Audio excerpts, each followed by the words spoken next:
Hey there, did you also encounter this problem?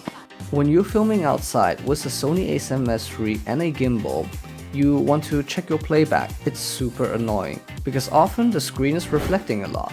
So then you want to switch to the viewfinder to check the playback. But then the Sony system won't let you switch immediately. You have to first switch back to the live view and then select looking through the viewfinder and then access playback. Just when you thought this is it, the gimbal's fighting against you. You notice that you have to pause the motors first. So then you can change the camera into an angle which is more convenient so you can get close and look through the viewfinder and watch the playback. And just when you think that you're finished with this, your director and client also want to take a look at it. This kind of back and forth all the time while operating is really annoying, and therefore we're going to talk about why we need external monitors. Besides solving the problem that I just mentioned, an external monitor can give you more confidence when framing, making sure you can nail focus precisely, having an accurate color representation, and also additional features that will help you, for example frame guides and so on. So let's take a look at how this tool can increase our efficiency on set and establish a better communication with the director and client. There are a lot of choices for external monitors, but which one suits us the best? Here I have chosen 3 external monitors, and let's see which kind of features we should have in them. Weight and size. The Feelworld one is the largest, with a 7-inch screen size. Atomos Ninja V and the Vaxis A5 are pretty much size and weight wise the same. Those are 5-inch monitors. Screen brightness. So the Feelworld comes in at 2200 nits, the Atomos and Vaxis A5 with 1000 nits. Here we can really feel that the Feelworld has an upper hand, especially when filming outside under harsh sunlight. You can definitely see the picture still pretty clear.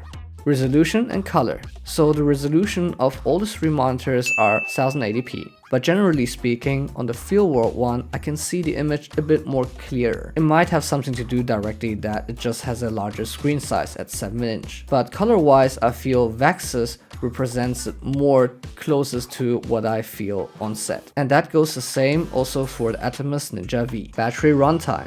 So here we can see that the Feelworld consumes power very quick, in contrast to Atomos and Vaxis A5. And the Vaxis A5 has the longest runtime since it can also support dual battery. We have used the MP970s on them.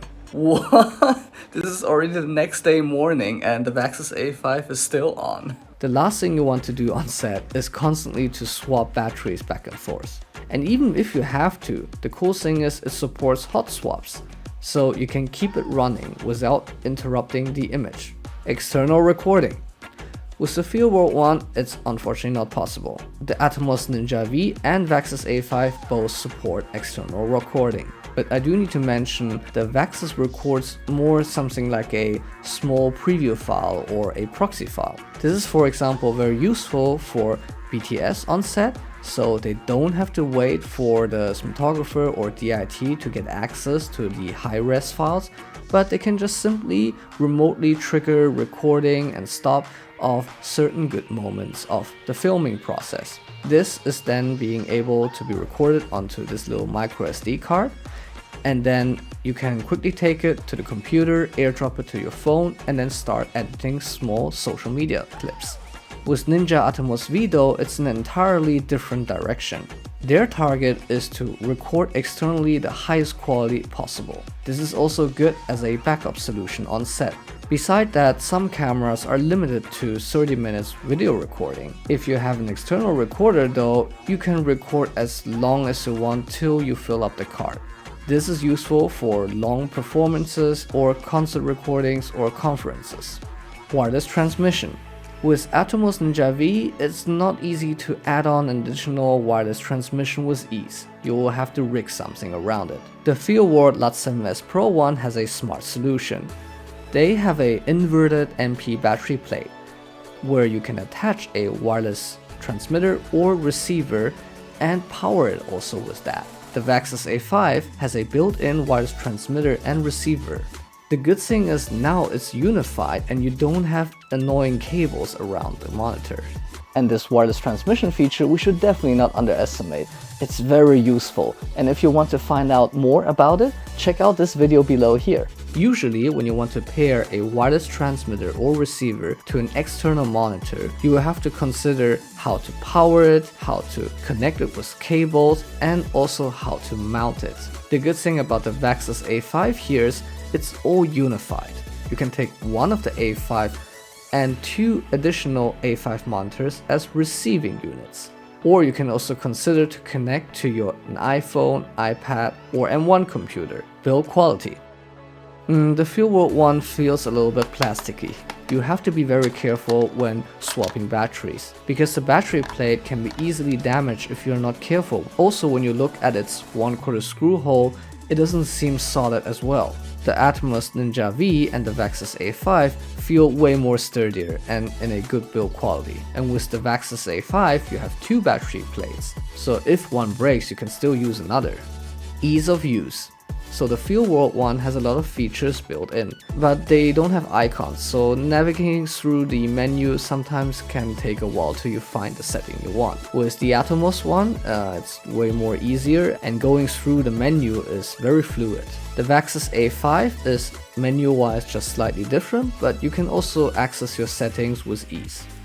Internal features. So here I listed down the most important internal features I think an external monitor should have. And here we can also see which monitor does include which features. Pricing. So the cheapest one is Feelworld LUT7S Pro. Then we have the Vaxis A5, and most expensive the Atomos Ninja V. Conclusion: if you want to have a larger screen size and add on a wireless unit later, then you can consider the Feelworld LUT7S Pro. If you want to record externally and with good quality, the Atomos Ninja V is a good choice. Lastly, if you want to have decent quality, a really good battery runtime, and also not having to add on a wireless unit later, then you can go for the Vaxis A5. That might be a good choice. So if you want to see more awesome content like this, don't forget to consider subscribing, and also see you next time. 再见.